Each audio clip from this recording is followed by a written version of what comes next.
5:30 a.m., the alarm goes off. You set it yourself. Nobody makes you get up anymore, hasn't for almost 2 years. You get up anyway. Coffee, boots, a thermos your wife filled without asking. You drive past the last stoplight in Homer, Alaska, down to the harbor, where the boats sat the same way for 11 seasons. You climb aboard in the dark. By the time the sun clears the mountains, your hands are raw from the lines. In your jacket, your phone holds a number that quietly did more last year than your paycheck managed in 18. You're 40, standing on a deck, completely free to walk away. You don't. The deckhand beside you has no idea. Your mother has no idea. Nobody at the co-op does. 18 seasons, every off month on dock work, every bonus you didn't spend, so that one day you could stop needing to be here. Tomorrow you'll be back before sunrise anyway. So what did all that money actually buy you? It started with $400. You almost didn't do it. 18 years earlier, you're 22, deckhanding your first full season out of Kodiak. The boat's pitching in a chop that won't quit, and you're gutting silvers with hands so cold they've stopped arguing with your brain. Your Uncle Pete works the line beside you, 58, 31 seasons in, missing half a finger from a winch that got ahead of him back when you were in diapers. He got you this job. You've watched him work through the weather that sends younger guys below deck, and never once heard him complain. He's eating a sandwich your aunt packed, bread already soaked through from the spray. You're just filling silence between hauls. When are you going to hang it up, Pete? He doesn't look up from the fish. Somebody's got to do it. You flex your fingers without thinking. They still work. 6 hours later, you're in a Safeway doing math before you reach the register. $612 in the account, a number you've hovered around for 3 years. Boat share, gear repairs, rent on a room above a bar you split with 2 other deckhands. The total reads higher than expected. You put a case of beer back. Nobody notices. You sit in the truck in the parking lot and don't start the engine, doing the math on 39 more Julys just like this one. That fall, laid up in the shoulder season with nothing but rain, you fall into a rabbit hole online. How does anybody actually stop working on someone else's schedule? Not the schemes. The boring answer, the one buried past the first page of results. Own a small piece of a lot of companies. Keep owning it. Give it time. A plain, low-cost S&P 500 index fund has historically returned something close to 10% a year before inflation, going back nearly a century, with brutal years mixed into that average, which is the part nobody advertises. You open a brokerage account on your phone in a room that smells like wet Gore-Tex. Your thumb hovers over $400 and almost everything you have. Every objection shows up at once. What if the transmission goes? What if the season's bad? That's what makes them dangerous. While each one sounds responsible, you hit confirm. $612 becomes $212. No sound, no email that means anything. Just a smaller number where a bigger one used to sit. You didn't do it to get rich. You did it because for the first time you could see where the dock actually ended, and your uncle was already standing at that same spot, telling you it wasn't so bad. You set $75 to come out automatically every payday after that. Good season or brutal. You check the balance on lunch breaks, in the truck before dawn, half asleep in your bunk. 3 years in, it read $3,900 and roughly $3,200 of that straight out of your own pocket. $700 of actual growth for 3 years of discipline. Your thumb sat on the cancel button for a full minute. You didn't cancel, not because you believed in it that day, but because canceling felt like admitting you were an idiot for trying. So you left it running out of stubbornness. That was the whole reason. Age 26, a Wednesday between trips. A line in the app you'd never seen before. Dividend paid, $14. You looked at it too long. $14 won't cover a tank of diesel, but you were asleep in port when it landed. You hadn't gutted anything to earn it. That was the first dollar of your life that showed up without costing you a piece of your body. You made a private deal that season. At $15,000, you'd tell Pete, not to brag, just so he'd know there was a door somewhere. It crossed $15,000 the next April. You were standing in his driveway. He was under his truck, just his boots showing. Hand me the 10mm. You handed him the 10mm. You didn't say the other thing. It still didn't feel real enough. Age 29, spring of 2020, the S&P dropped roughly 34% in about a month. One of the fastest crashes on record, every headline telling you to get out before it hit zero. 9 days in, your account had shed close to $11,000 down a full season's boat share gone on a screen.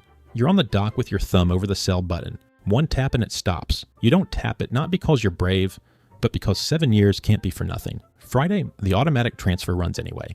It doesn't read the news, it just buys at prices lower than they'd been in years, without asking permission. At 32, Pete retires. Somebody brings a cooler down to the dock. He shakes a dozen hands and drives home. 34 seasons, wrapped up in 20 minutes. You walk him to his truck. A number sits in your mouth, $58,000 by then, and doesn't come out.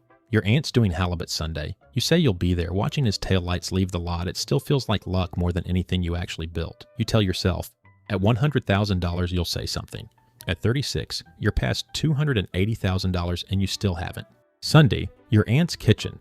A sandwich wrapped the same way it's always been. For a man with nowhere left to bring it, Pete's telling a story about a bad set-off of Fognac in the 90s, laughing before he reaches the punchline. Same as always. You have close to $300,000. You say nothing. It's too big a sentence to start on a Sunday. At 38, at your kitchen table, 11 at night, a spreadsheet open. 2 columns. What the boat paid you that year, what the account earned on its own. The gap had been closing for a while without you tracking it. That night, the second column passes the first. $71,000 from fishing, $76,400 from money that never left the dock. You re-add it by hand, the way a person does when they don't quite trust a screen. Same number, no sound, nothing marking the moment. 18 years ago, you hit confirm on $400 and felt nothing either.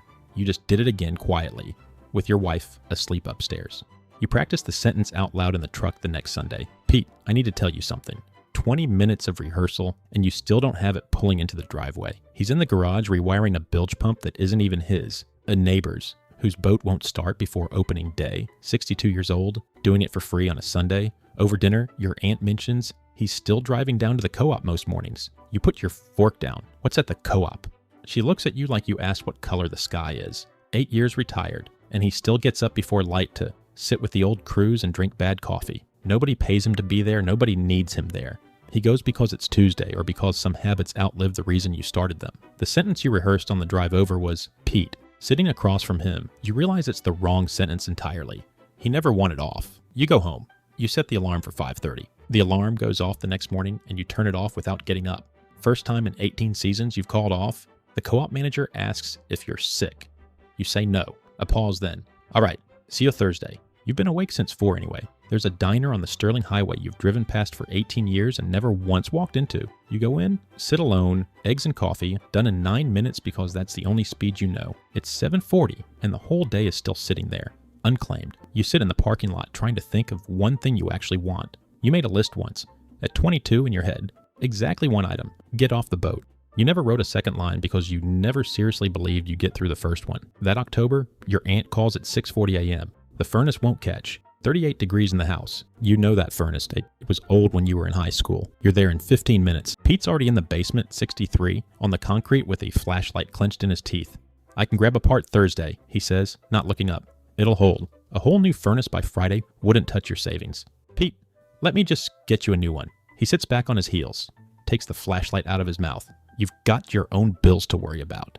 That's the entire response. He turns back to the wiring. You watch his fingers slip off the next connector twice. He doesn't swear, doesn't sigh. He just holds it out toward you without a word. First time in your life he's ever done that. You take it, you seat the part. Your hands close the way his used to. 4 hours later, the furnace kicks on. He stands there listening, arms folded. There she is. He's smiling, not because it's fixed, but because he's the one who fixed it. The next Tuesday, you take the turn into the co-op lot instead of driving past it. His truck's in the same spot, 3rd row from the shack.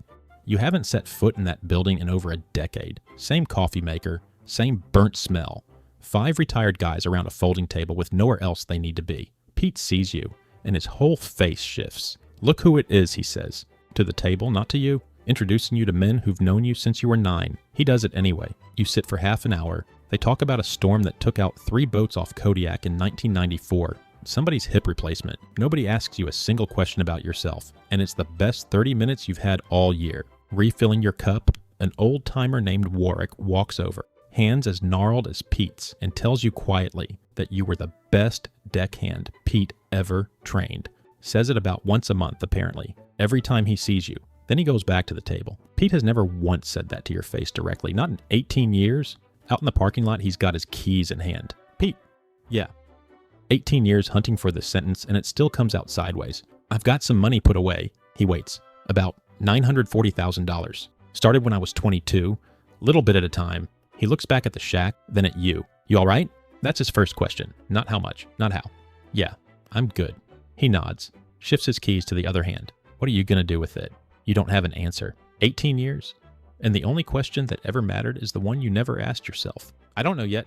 He nods again, like that's a perfectly reasonable place to be. and opens the truck door. Sunday, your aunt's doing halibut. Then he drives off, and you're standing in a parking lot holding an invitation to dinner instead of the sentence you wanted.